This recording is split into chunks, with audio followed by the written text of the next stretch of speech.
Ang punta naman natin ngayon ay sa The Peak. Yung building na yan, yung pinakataas na. Yan yung The Peak.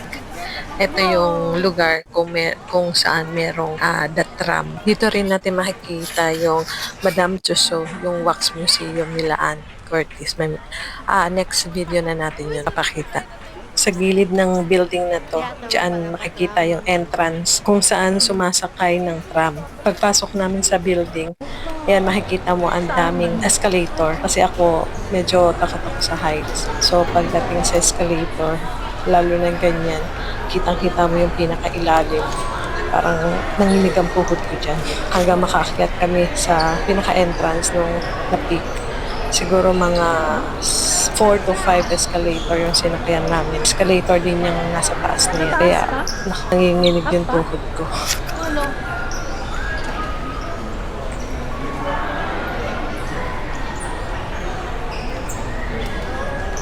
Sihara ako na. Meron sa baba? Yan yung preview ng makikita natin kung nasa taas na tayo ng building. Yay! Wala pa nga tayo sa taas?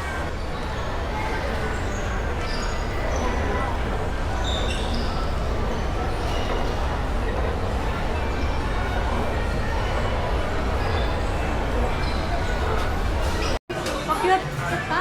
Oo. Bilis tarot mo pala rito. Ito na yung floor kung saan dyan yung ticketing ng Hindi, akin sa taas. at then ito yung pinaka-entrance nila.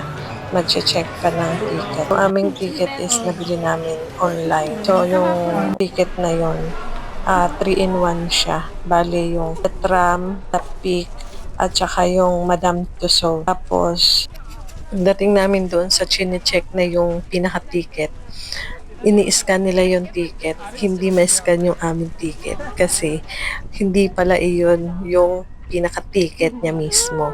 Kailangan mo pang pumunta sa baba. Sumakay ng tram para makuha yung ticket na nasa baba. Yung makukuhang ticket sa baba, yun yung may scan nila sa entrance. So, ang ginawa namin is bumili kami ng ticket na one-way pababa para makuha namin yung ticket namin, yung 3-in-1 at ticket namin. So, yun. Pag paakyat na namin, ginamit na namin yung isa naming ticket. Kasi yung tram, ang ticket niya is balikan. So, yung isang ticket namin, ginamit namin pabalik. So, pagpasok namin sa pinaka-peak, yan na makikita mo overlooking, tapos yung bundok, meron silang ganyan, na pwede ka mag-picture-picture, background mo yung mga building. Yan na yung pinaka Hong Kong City. Yan, makikita dyan. Yan na yung pinaka Hong Kong City. Pati yung bundok nila, meron na silang mga building. Ang ganda, ang sarap tumambay dyan.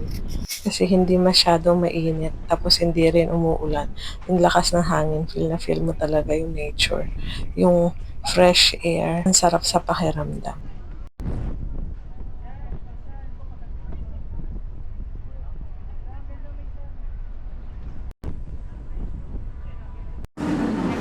Tapos eto na yung tram na sasakyan namin. Itong time na to, konti pa lang yung pasahero ng tram. Kaya ganyan, wala pang mga nakatayo. Pero yung kinahaponan na nung paggabi na, marami na yung sumasakay. Ang dami yung nakatayo.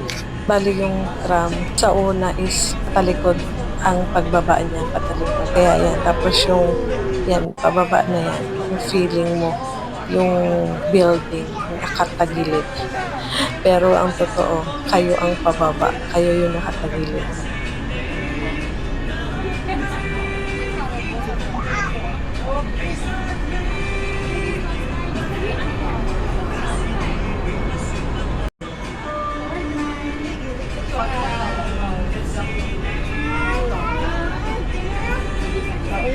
Napansin ko pala nung kinahaponan na hanggang paggabi na kaya maraming taong sumasakay. Kasi yung iba doon, hindi para turista. Bali, papunta sila sa baba para pauwi. Parang galing sila sa work tapos sasakay sila ng tram para makauwi sa bahay nila. Parang shortcut na kasi 'di ba bababa ng bundok yung tram, mas madali na lang para sa kanila yung sumakay ng tram pauwi at papasok sa trabaho. Like and subscribe. Thanks for watching.